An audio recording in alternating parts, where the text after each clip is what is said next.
Konser di Arab Saudi viral di warganet Indonesia. Konser itu pun terdapat dalam acara Riyadh Session 2021. Sampai-sampai acara itu pun mengundang artis barat seperti Pitbull dan Undertaker, yaitu pemain Smackdown.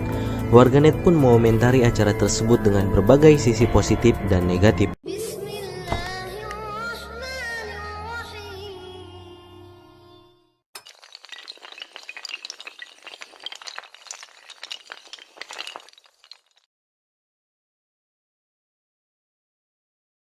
Amma ba'd. Malam ini adalah lipatan berita yang akan disampaikan kepada semua yang hadir dari hamba-hamba Allah dan juga akan diperluas melalui media kita yang ada. Bapak-bapak dan ibu-ibu, seluruh pemberitaan ini adalah isi kajian di mana menguatkan dan memadatkan pembahasan-pembahasan kita sebelumnya. Yang pertama, berita dari Jazirah Arabiyah, khususnya negeri Hijaz yang ada Makkah Madinahnya. Wabil khusus adalah Arab Saudi sendiri.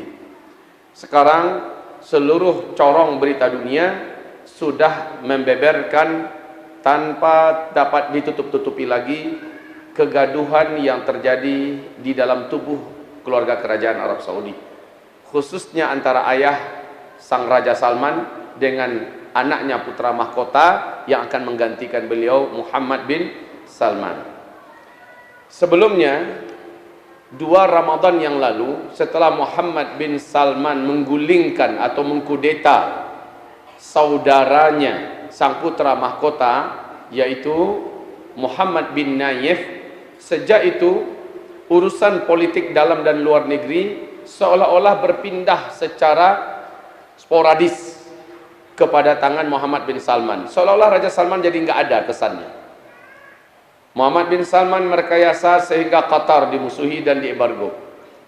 Muhammad bin Salman kembali menjalin hubungan mesra dengan orang-orang yang sang ayah, yaitu Raja Salman, sudah menyatakan pernyataan sikap yang tegas seperti kepada Presiden Sisi dan juga kepada Amerika, kepada PBB. Sikapnya kepada tentang Syam, di mana dirubah terbalik habis oleh Muhammad bin Salman. Kemudian apa-apa yang dulu dianggap sangat tabu di Arab Saudi, di masa Muhammad bin Salman ini dijadikan sangat welcome. Baik masalah pariwisata, masalah budaya, masalah sekularisme, masalah liberalisme, dibuka pintu selebar-lebarnya oleh Muhammad bin Salman. Kemudian ketika sang ibu memberikan kritikan, ibu Muhammad bin Salman, ibu kandungnya, dan memberikan anjuran agar beberapa kebijakan Muhammad bin Salman yang merugikan umat, yang merugikan Islam, serta membahayakan kepada kerajaan Arab Saudi, menjadikan sang ibu harus berada dalam pengasingan sampai sekarang. Kalau menurut bahasa rakyat Saudi sendiri, dia penjarakan ibunya di tempat pengasingan. Ibu kandungnya sendiri dipenjarakan. Kemudian Raja Salman sendiri, baru kemarin saya terbuka, baru kemarin saya faham kenapa Raja Salman seolah-olah seperti tidak ada, padahal dia adalah raja yang berkuasa di Arab Saudi. Ternyata setelah penggulingan Muhammad bin Nayef, setelah itu sang ayah mendapatkan beberapa kali suntikan yang menyebabkan sang ayah menjadi nana, kalau bahasa kita. Dan itu berlangsung dalam waktu yang tidak sebentar. Akhirnya Muhammad bin Salman dengan gagah melakukan manuver demi manuvernya, menangkapi seluruh pangeran-pangeran yang ada di Arab Saudi, agar tidak ada lagi kelak yang akan menghalangi cita-cita besarnya menjadi raja di Arab Saudi, raja termuda dengan ambisi yang luar biasa. Semua yang dikerjakan Muhammad bin Salman luput daripada kontrol dan kawalan daripada sang ayah. Sampai-sampai ke tingkat dai-dai, ulama-ulama, imam-imam ditangkapi dalam jumlah besar-besaran. Kemudian ketika divonis 3 ulama besar dunia yang berasal dari Arab Saudi, vonis mati, yaitu Syekh Salman Audah, Syekh Safar Al-Hawali dan Syekh Al-Amudi, maka ada upaya Hay'ah Kibar Ulama Arab Saudi untuk mencoba mencari jalan bertemu dengan Raja Salman. Raja Salman dikucilkan dan dijauhi dari media dan dari orang-orang yang ingin berjumpa dengannya. Sehingga Raja Salman dibutakan dari informasi. Sebagaimana hati dan pikiran juga dibuat menjadi nana tadi bahasa saya. Ya. Nah, kaum muslimin yang kami muliakan, wa makaru wa makarallah wallahu khairul makirin. Bagaimanapun mereka mempersiapkan makar, tetap saja Allah lah sebaik penyiap makar. Dan makar Allah lah yang pasti berlaku. Terakhir, bagaimana cerita dan jalannya, Raja Salman dapat melepaskan diri daripada cengkeraman sang putra mahkota. Dan beliau kembali melakukan hal-hal yang telah dirusak oleh anaknya.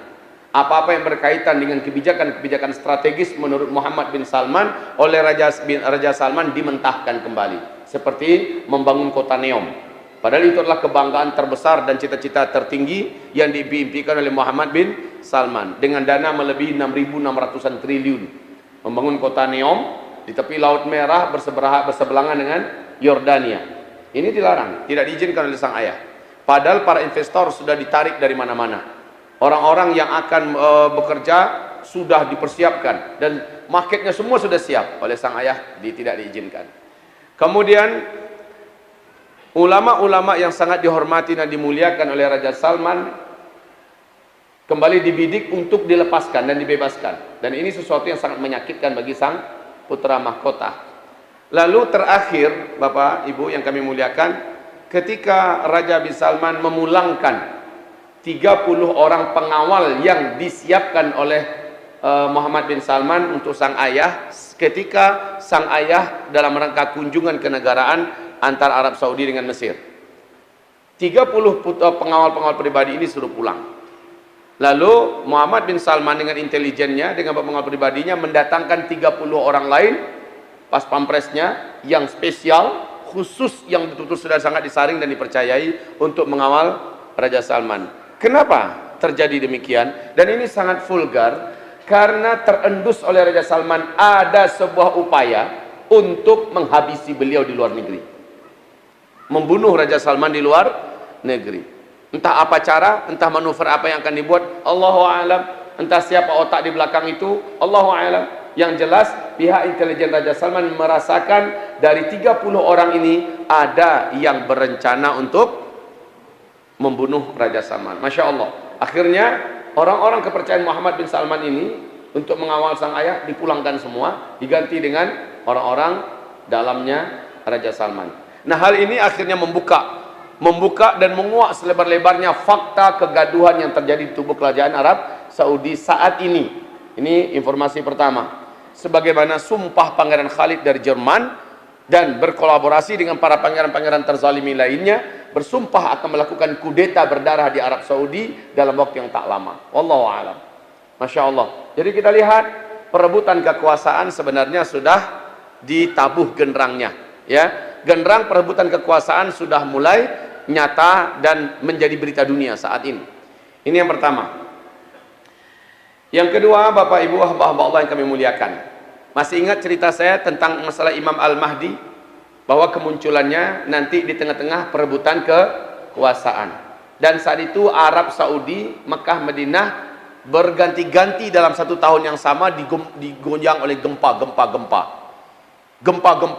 Zuhurul Mahdi inda ikhtilafi ummati wa zalazil, kata Rasulullah. Kemunculan Al-Mahdi nanti adalah ketika perselisihan begitu hebat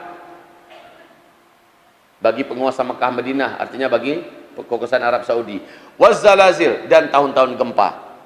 Untuk saya ingatkan kembali, menyegarkan memori Bapak Ibu semua, seperti kata Umar bin Khattab radhiyallahu anhu, dan pernyataan Umar bin Khattab radhiyallahu anhu ini dibenarkan dan diyakini sama oleh seluruh sahabat. Gempa tidaklah terjadi di suatu negeri, di suatu negara, melainkan negeri-negara itu sudah terang-terangan dalam melakukan maksiat.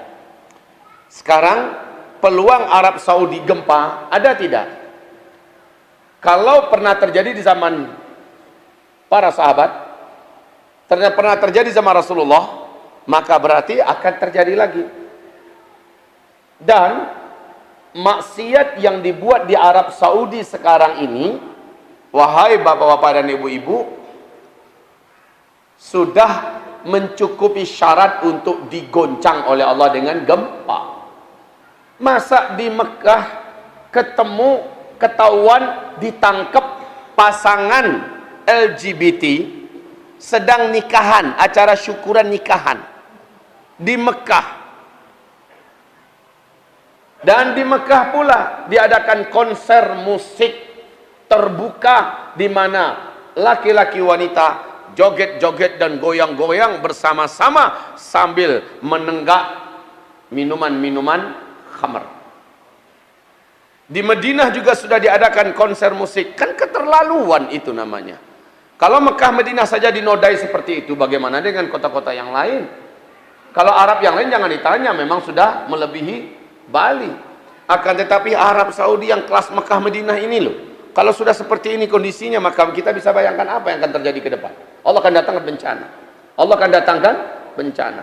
Sekarang di hotel-hotel, di mal-mal, di mana-mana wanita-wanita sudah biasa sekarang dipajang untuk menjadi resepsionis, untuk menjadi waiters, untuk menjadi dengan pakaian yang rambut semi terbuka dan ininya nampak suka hati saja. Ya Allah ya Rabb, benar-benar sudah sangat berubahlah Arab Saudi hari ini. Wahai hamba-hamba Allah, dosa-dosa dan maksiat-maksiat yang dibuat sekarang ini termasuk diantaranya memalai rakyat sendiri dan para pendatang dengan pajak yang sangat ekstrim. Sehingga Bapak Syafi'i Antonio sendiri berkata, waktu kami hajian bareng kemarin, apa kata beliau, saya belum pernah menemukan ada pajak yang lebih jahat dan lebih gila di dunia ini melebihi Arab Saudi.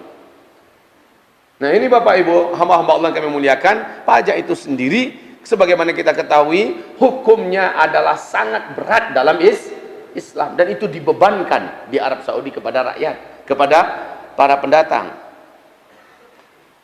Baik, apa yang menjadikan asbab timbulnya gempa? Lengkap, tinggal datang saja lagi gempanya. Baik, hamba-hamba Allah yang kami muliakan, nah berkaitan dengan Imam Mahdi, dia akan muncul di tahun-tahun perselisihan dan terjadinya gempa-gempa. Maka sebelumnya Syekh Muhammad Nasiruddin Al-Albani di dalam kitab beliau yang mengutip tentang masalah kedatangan Al-Mahdi menuliskan hadis Sahih Bukhari Muslim tentang kemunculan Al-Mahdi, bahwa peluang untuk berdirinya khilafah Islamiyah terlebih dahulu ada sebelum kemunculan Imam Al-Mahdi.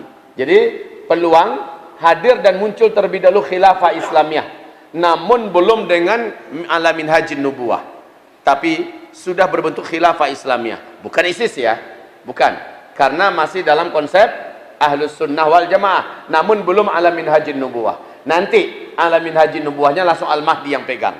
Nah, menjelang itu ada urut-urutan hadis yang ceritakan Nabi tentang berdirinya khilafah Islamiyah, yaitu di Palestina, kata Rasulullah. Sebagaimana pesan Rasulullah kepada Ibnu Hawalah, engkau harus hijrah nanti ke Palestina di akhir zaman. Bila engkau dengar khilafah Islamiyah nanti dikumandangkan berdiri di Palestina.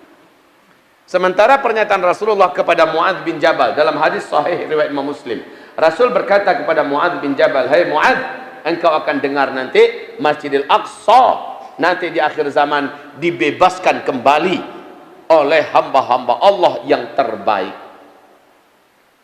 Kemudian setelah pembebasan Masjidil Aqsa, maka diumumkanlah khilafah Islamiyah di Palestina. Apabila kalian mendengarkan khilafah Islamiyah diumumkan di Palestina, ketahuilah, kata Rasulullah, negeri yang teraman dan terkuat saat itu adalah Palestina, sementara kondisi Madinah Al-Munawwarah sedang kacau-kacau dan chaosnya. Demikian sabda Rasulullah sallallahu alaihi wasallam. Madinah, Mekah, kalau Madinah kacau, Mekah pasti lebih kacau lagi. Bila Mekah Madinah saja kacau, maka sudah dipastikan Arab Saudi kacau. Kalau Arab Saudi sebagai kepala Timur Tengah saja kacau, maka jangan diragukan lagi kekacauan yang terjadi di seluruh Timur Tengah. Kalau Timur Tengah saja sudah seperti itu, maka bagaimana lanjutan dengan seluruh negara yang ada di dunia?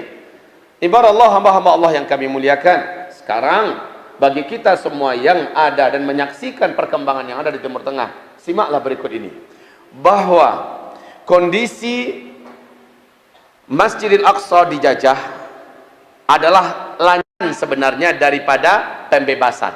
Maaf, pembebasan Masjidil Aqsa, diumumkannya khilafah Islamiyah, tentu terlebih dahulu kalimat pembebasan Masjidil Aqsa secara badahi langsung kita pahami Masjidil Aqsa dijajah kembali. Kan begitu kan? Nah, penjajahan Masjidil Aqsa ini alhamdulillah si Donald Trump lah yang melakukannya. Betul tidak? Donald Trump lah yang mencaplok Yerusalem dan memindahkan kedutaan besar Amerika Serikat ke Yerusalem dan mengakui Yerusalem sebagai ibu kota Israel, padahal Masjidil Aqsa, Baitul Maqdis kita adanya di Yerusalem. Berarti Yerusalem oleh Donald Trump dirampok, dirampas dan diserahkan kepada sang penjajah yakni Israel buat dijadikan sebagai ibu kotanya. Maka sejak itu walaupun 123 negara marah-marah tidak menerima perlakuan dan sikap arogannya Amerika Serikat, sebodoh amat kata Donald Trump yang memang kelihatan bodoh. Walaupun Erdogan memberikan ultimatum dan ancaman yang keras, sebodoh amat. Dan beberapa negara sudah mulai membuka cabang-cabang, membuka kedutaan besar mereka di Yerusalem hari ini. Nah, sejak itu sampai hari ini Masjidil Aqsa statusnya terjajah kembali. Kalau terjajah berarti ada pembebasan. Nah, ini hadis Nabi. Nanti di akhir zaman Masjidil Aqsa akan dibebaskan oleh hamba-hamba Allah yang terbaik. Perlu diingat hamba-hamba Allah yang kami muliakan. Juga dari Rasulullah SAW kepada Muadz bin Jabal bahwa Allah berfirman dalam hadis qudsi, Allah berfirman kepada Syam. Syam itu puncaknya adalah Palestina. Sayap kanan Syam adalah Palestina, sayap kiri Syam adalah Suriah. Lalu bagian bodi pelengkap adalah Lebanon yang Yordania. Apa sabda Rasulullah? Allah berfirman, hai Syam, engkau adalah bumi pilihanku. Di akhir zaman akan aku masukkan ke dalam engkau hamba-hambaku yang terbaik dari seluruh muka bumi. Dan aku keluarkan dari engkau hamba-hamba yang buruk, hamba-hamba yang jelek, hamba-hamba yang jahat dari dalam perut bumi engkau. Jadi nanti dari Syam akan keluar orang-orang yang tidak baik. Sementara akan masuk ke dalam Syam orang-orang yang terbaik. Nah, jika mendengarkan hadis ini, maka kata Rasulullah nanti di akhir zaman Al-Aqsa akan dibebaskan, orang-orang terbaik di bumi akan hijrah ke Palestina. Saya tidak tahu di antara kita yang hadir di masjid ini, apakah ada yang menurut Allah orang terbaik sehingga dia hijrahnya nanti ke Palestina? Maaf, saya tidak dapat lagi atau saya cabut kembali. Dulu pernah saya mengajak, setahun yang lalu masih saya ajak ini, agar hijrahnya kita nanti ke Mekah, ke Madinah, betul? Tapi sekarang saya cabut. Bukan ke Mekah, ke Madinah.